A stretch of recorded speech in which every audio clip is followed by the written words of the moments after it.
بسم الله الرحمن الرحيم.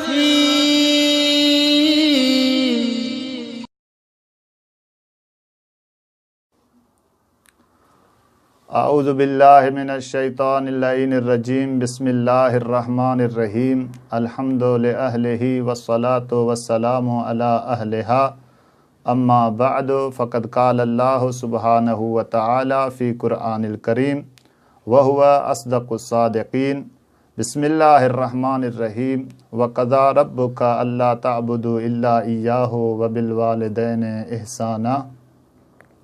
ناظرین کرام و سامعین محترم، السلام علیکم ورحمۃ اللہ وبرکاتہ.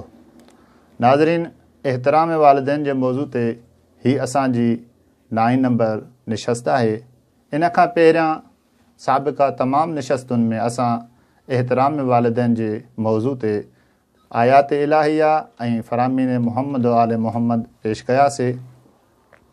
اج بھی احترام والدین کے موضوع تے ان نشست میں ان زائر رسول خدا صلی اللہ علیہ وآلہ وسلم جو ذکر کرنا چاہاں تو جہاں رسول جی زیارت نہ کئی ہی پر زائرین رسول خدا میں شمارا. نالو نے زائر جو حضرت اویس کرنی ہے، رسول اللہ جو صحابی جو کو مشہور معروف ہے.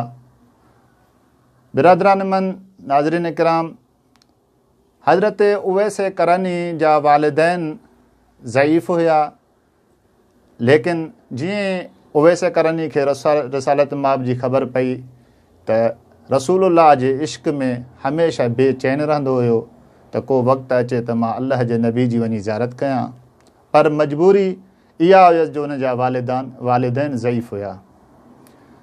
روایت جا جملہ ان تو 10 سال ان محنت کئی، 10 سال پوری کوشش کئی تو والدین اجازت ڈین، ماؤ اجازت ڈے تو آؤں نبی سائیں جی زیارت کرے چاں.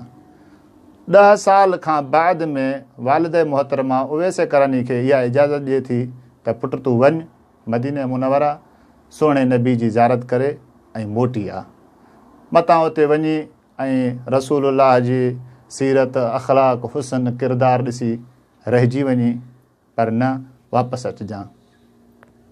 جیئں اویس کرنی کے والدہ اجازت ڈنی تو کتاب وارو یہ لکھے تو حضرت اویس کرنی پنجی ڈاچی تے سوار تھی کرے یمن کھاں مدینے اچن تھا. جیئں مدینے آیا مسجد نبوی جے ساموں اچی کرے پنجی سواری کے روکیں. سواری تو لتھو بہ نہ مسجد جے ساموں جو آیو تو مسجد اساں جے ڳوٹھ واری مسجد تو نہ ہوئی جو 8 ॾींहं کھلے 8 ॾींहं مولوی اچی کرے مسجد کھولے، نہ مسجد نبوی ہوئی. مسجد نبی جے چو گردوں اصحاب رسول اللہ جا صحابی رسول اللہ جا کلمے گو مسجد جے کڈمل ہن دروازے کھاں کڈمل ہن دروازے کھاں آمد و رفت ہوئی. ہے اٹھ تے ویٹھے ہی ایک شخص کے سڏے کرے چے تو تواں جو نبی کاتے آ، تواں پانجے نبی کے سڏ کयो، آؤں زیارت کندوماس. تو سائل حضرت اویس کرنی کے کر سنجانے تو کون پیو. جیں حضرت اویس کرنی یا گال کئی تو ٻدھण وارو شخص تعجب پیو کرے، عجیب ॻाल्हि आहे، اٹھ تے ویٹھو आहे، سمجھ میں بھی کون تھی اچے ऐं یہ جملہ تو چے محمد کے سڏ کयो मां زیارت کندوماس ऐं हलियो वेंदुसि. बहरहाल وہ شخص چیس تو رسول اللہ مدینۃ المنورہ کھاں ॿاہر آहिनि. جیئں ہی جملہ ॿدھائیں تو نبی سائیں مدینے میں نہ ہیں تو اتوں ہن شخص یوٹرن وٹھی کرے واپس آयो. हिन जो वापसि निकिरणो हो मदीने में या चओ ॿोल शुरू थी वई या गुफ़्तगू शुरू थी वई त अजीब ॻाल्हि आहे. आशिक़ रसूल हुयो, एॾी ज़ियारत जो शौक़ु हुयुसि, वरी मौत बराए पे एतिरी जो उठ तो लथो न आहे, वरी मुहम्मद खे सॾु कयो, अजीब ॻाल्हि आहे. बहरहाल इहा गुफ़्तगू हलंदी रही. 3 ॾींहं इहा ई चओ ॿोल हुई त वाह जो शख़्स हुयो, अजीब माण्हू हुयो, अलाए केरु हुयो.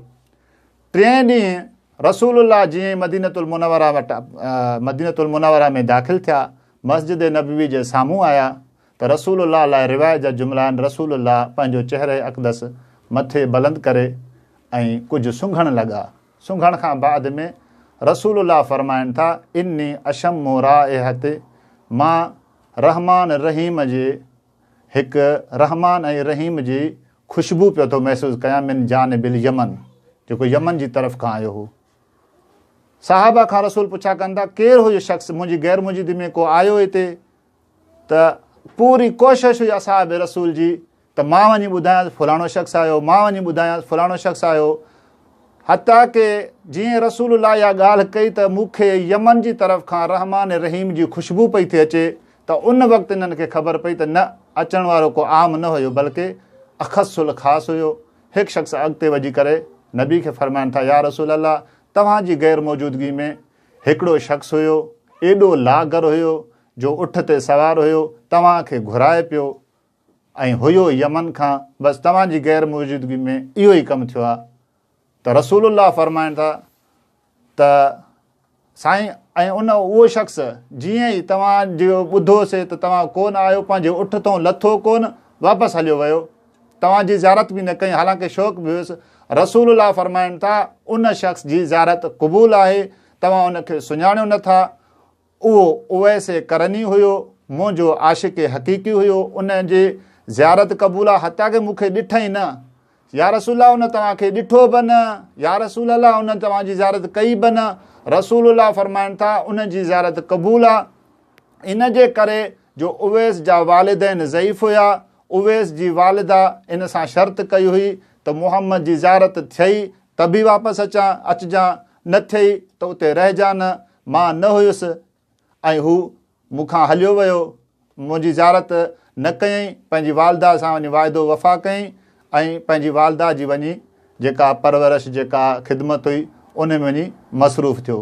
इहो ई उवैस करनी वालिदैन जी इज़त और एहतराम सां नतीजो इन जी एतिरी इज़त थी जो जंग सफ़ीन में जॾहिं अमीरुल मोमिनीन अली इब्न अबी तालिब कूफा खां पंहिंजी फ़ौज वठी करे कूफा खां मैदान सफ़ीन ॾांहुं वञनि पिया त अमीरुल मोमिनीन वटि 9 अलम हुया, जेकी कूफा खां ॿाहिरां अची करे 8 अलम पंहिंजे जर्नेलनि खे ॾिनई, 1 अलम अमीरुल मोमिनीन खयूं, इंतज़ारु पियो करे त पंहिंजे सहाबियुनि मौला खे चयो मौला इहो अलम बि कंहिं जर्नेल खे ॾियो त पाण मैदान सफ़ीन ॾे हलूं। अमीरुल मोमिनीन फ़रमाइनि था न, हिन अलम जो अलम बरदार रस्ते में आहे जंहिंजो आउं इंतज़ारु पियो थो कयां। इहो ई वॾी ॻाल्हि आहे, दुनिया इमाम जो इंतज़ारु करे, उवैस उहा हस्ती आहे जंहिंजो इमामत इंतज़ारु पई करे। इन खे जेको इहो दर्जो या मक़ाम या इज़त या शोहरत जेका मिली, इहा वालिदैन जी इताअत में नसीब थियसि ऐं हू वालिदैन जो मुती हुयो। इन उवैस जे दर्स मां असांखे बि इहो घुरिजे त हदल इम्कान वालिदैन जी इताअत कयूं ताकी असां बि इंदल्लाह मंज़िल माणियूं। वस्सलामु अलैकुम वरहमतुल्लाहि वबरकातुहू।